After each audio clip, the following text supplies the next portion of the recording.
Hello friends, doctor BPSC के channel में आपका स्वागत है। विज्ञान एवं प्रौद्योगिकी से जुड़े हुए सवालों को आपको दिया जा रहा है। जीएस पेपर 2 के सेक्शन 3 को हम लोग डिस्कस कर रहे थे और इसी के संबंध में आपको एक प्रश्न दिया गया था कि आपदा प्रबंधन में विज्ञान एवं प्रौद्योगिकी की क्या भूमिका हो सकती है तथा केंद्र सरकार एवं राज्य सरकार के द्वारा क्या प्रयास किए जाएँ, ठीक है? तो सबसे पहले मैं आपको ये क्वेश्चन दिखा देता हूँ कि क्या दिया गया था लिखने के लिए। जैसा कि आप ये पीडीएफ में देख पा रहे होंगे, ठीक है? ये जो है सवाल था। क्वेश्चन क्या है?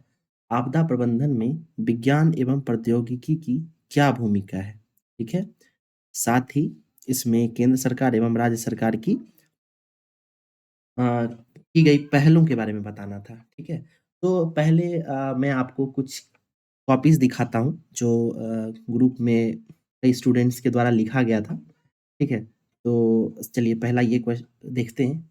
ये किसी स्टूडेंट के द्वारा लिखा गया है। इनका नाम मैं नहीं बताऊँगा यहाँ पे और देखिए काफ़ी बेहतर प्रयास इनके द्वारा किया गया था, ठीक है? लेकिन चूँकि इन्होंने शुरुआत किया है तो इसलिए इनके कॉपी में कुछ कमियाँ हैं, ठीक है? तो पहले मैं ये कॉपी आपको इसलिए बता रहा हूँ कि आपको क्या-क्या चीज़ें नहीं करनी चाहिए।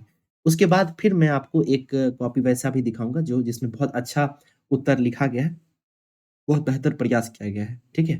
तो चलिए शुरू करते हैं। देखिए पहले इन्होंने प्रश्न लिखा है कि आपदा में ठीक है? प्रश्न है कि आपदा में विज्ञान और तकनीक की भूमिका पर चर्चा करें। यह आपदा को कम करने में कैसे मदद करता है? साथ ही केंद्र सरकार और बिहार सरकार द्वारा की गई पहलों पर भी प्रकाश डालें, ठीक है? तो ये जो है इनके द्वारा ऐसा लिखा गया है, प्रयास किया गया है, ठीक है? इस पे चर्चा करते हैं अब। पहले मैं पेन सेट कर लेता हूँ अपने लिए। चलिए। तो ये आपको प्रश्न हो गया, प्रश्न आपने देख लिया होगा। प्रश्न को अगर हम लोग डिकोड करें तो आसानी से आप गौर कर सकते हैं कि इस प्रश्न के 3 भाग हैं। पहला भाग क्या है? आपदा प्रबंधन में विज्ञान एवं तकनीक की भूमिका। यानी सबसे पहले तो आपको कि आपदा प्रबंधन क्या होता है ये बताना है।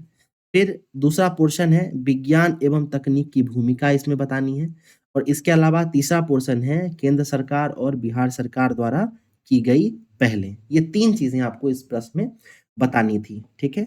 सबसे पहले देखिए ये जो स्टूडेंट हैं ये एक ब्लूप्रिंट बना रहे हैं कि ये अपने क्वेश्चन को किस तरीके से डील करेंगे। तो देखिए इन्होंने क्या किया है, आपदा प्रबंधन पहले लिखा है और इसके लिए सबसे पहले शुरुआत में इन्होंने कोटेशन के साथ शुरू करना बेहतर समझा है, ठीक है? चलिए अगला क्या है, आपदा क्या है एवं इसके प्रकार, इसके बारे में इन्होंने बात किया है। तीसरा है आपदा प्रबंधन क्या है एवं इसमें विज्ञान तथा तकनीक की क्या भूमिका हो सकती है। यानी पहले इन्होंने आपदा क्या है ये भी बताया है, साथ ही अगले लाइन में आपदा प्रबंधन क्या है, ये भी बताया है। ठीक है? तीसरा पोर्शन ये डिस्कस करती हैं इसमें विज्ञान तथा तकनीक की भूमिका। चौथा बता रही हैं आपदा से प्रभावित क्षेत्र, फिर चुनौती एवं समाधान और केंद्र सरकार और बिहार सरकार की पहलें। ठीक है? तो और लास्ट में निष्कर्ष भी। तो इतनी चार सारी चीज़ों को ये प्रश्न में बताना चाहती हैं। लेकिन आप गौर करेंगे कि अभी हमने जब प्रश्न को डिकोड किया था तो इसमें हमने सबसे पहले 3 भागों में से बाँटा था। सबसे पहले आपको आपदा प्रबंधन क्या होता है उसके बारे में बताना था। दूसरा पोर्शन था विज्ञान और तकनीक की क्या भूमिका हो सकती थी और तीसरा पोर्शन था केंद्र सरकार और बिहार सरकार के द्वारा की गई पहलें। और इन्होंने देखिए कुछ चीज़ें वैसे ही लिख दी हैं जिसका इसमें कोई ज़रूरत नहीं है। जैसे इन्होंने आपदा क्या है ये भी लिख दिया है। ठीक है, अगर ऐसा लिखती भी हैं तो ठीक है, लेकिन इसको शॉर्ट में लिख सकती हैं। हमारा मुख्य बिंदु क्या है? आपदा प्रबंधन क्या है? ठीक है, सबसे पहले हमें एक यहाँ से ये लेना है आपदा प्रबंधन क्या है? दूसरा ये लेना है आपदा प्रबंधन में विज्ञान की भूमिका, ठीक है? आपदा प्रभावित क्षेत्र इसकी भी कोई ज़रूरत नहीं है। चुनौतियाँ एवं समाधान इसको भी छोड़ सकते हैं और लास्टली ये केंद्र सरकार की एवं बिहार सरकार की भूमिका ये लिखना था और लास्टली निष्कर्ष। तो ये 3 चीज़ लेनी थी और ये जो स्टूडेंट है इन्होंने अपना मतलब बहुत सारी चीज़ों को लिखने का प्रयास किया है। ठीक है, आइए आंसर देखते हैं इसका। इन्होंने शुरू किया है आपदा प्रबंधन में विज्ञान और तकनीक की भूमिका पर चर्चा। और यहाँ से इनका उत्तर शुरू होता है।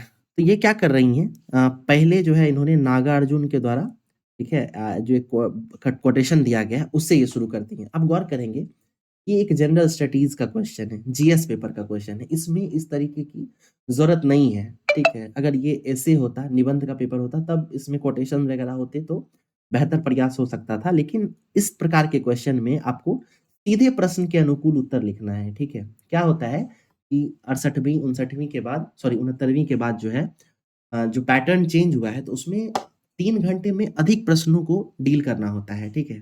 पहले 65वीं 66वीं के समय तक जो प्रश्न आते थे, उसमें बहुत लिमिटेड सवाल होते थे, ठीक है? तो आप एक प्रश्न पे थोड़ा बात बना भी सकते थे, कोई दिक्कत नहीं था। लेकिन जैसे-जैसे पैटर्न चेंज हुआ है, आपके पास सीमित समय है, आपको उसी समय में जो है अपना उत्तर लिखना पड़ता है। तो आपके पास बात बनाने का जो है समय अब नहीं रहा है। अगर आप एक प्रश्न में ज़्यादा घुमाते हैं, ज़्यादा बातें बनाते हैं, तो इसका असर आपके बाकी के प्रश्नों पर, बाकी के उत्तरों पर देखने के लिए मिल सकता है। ठीक है?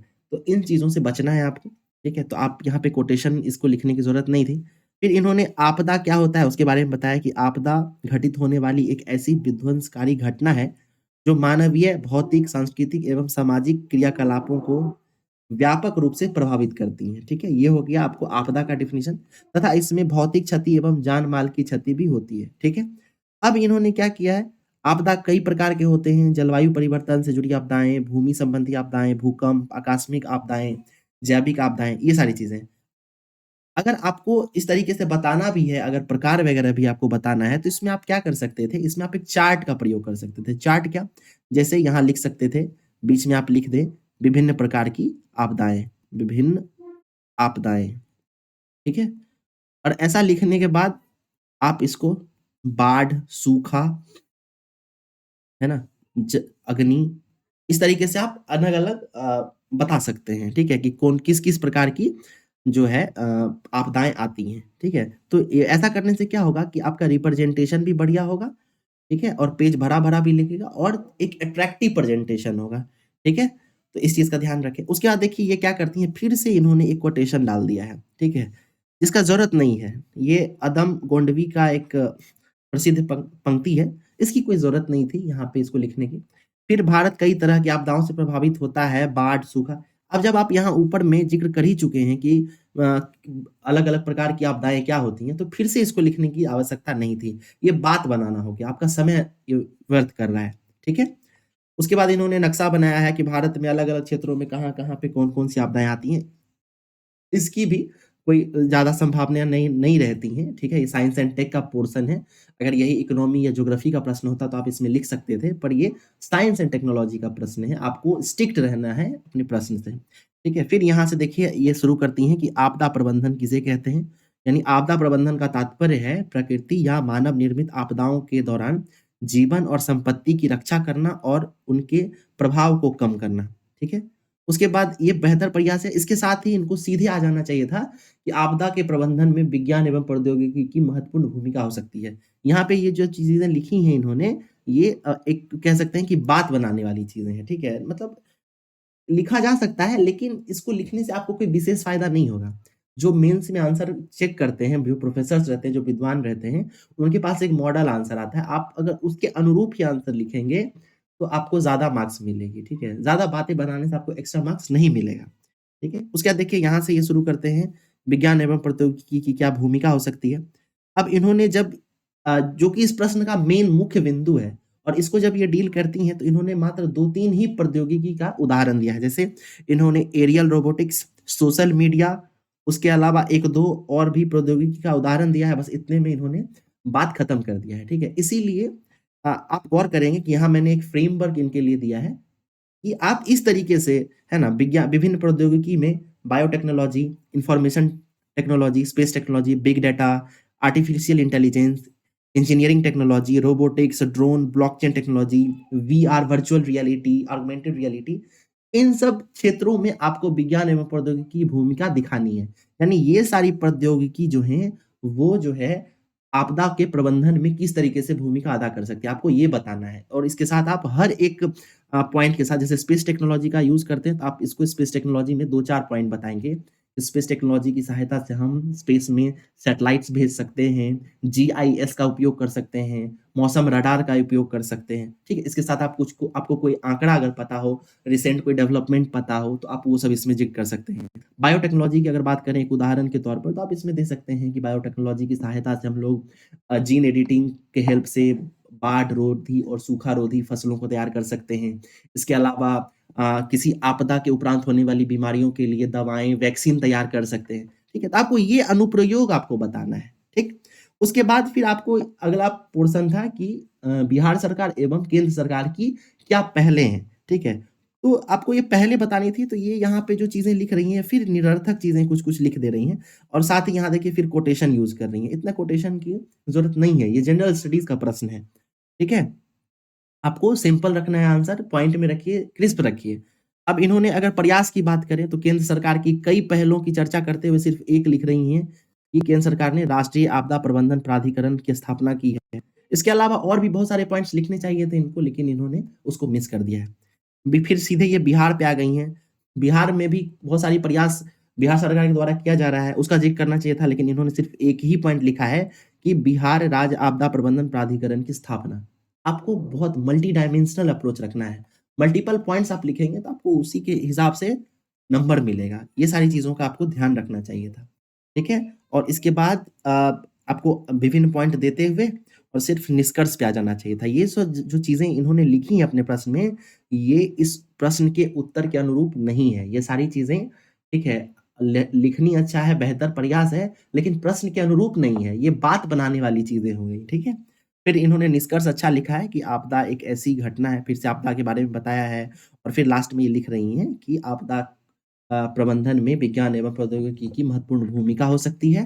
साथ ही साथ इसके लिए राज्य सरकार एवं केंद्र सरकार ने बहुत सारी प्रयासें की हैं, लेकिन वर्तमान में जिस प्रकार से आपदा की बारंबारता बढ़ गई है, इसे देखते हुए केंद्र एवं राज्य सरकार को अन्य भी प्रयास करने की ज़रूरत है। ठीक है? तो इस तरीके से इनका एक संतुलित उत्तर हो सकता था। ठीक है? तो इनके फीडबैक दिया गया कि बेहतर प्रयास है, इनको और अधिक पढ़ने की ज़रूरत है और ग्रास्प करने की ज़रूरत है और प्रश्न के अनुरूप लिखना है और स्वयं से लिखना है ना? छापना नहीं है, खुद से बनाना है। आपको पहले अपना इनटेक बढ़ाना है और फिर धीरे-धीरे आप खुद ही अच्छा लिखना सीख जाएँगे। ठीक है? तो ये हो गया आपको एक प्रश्न।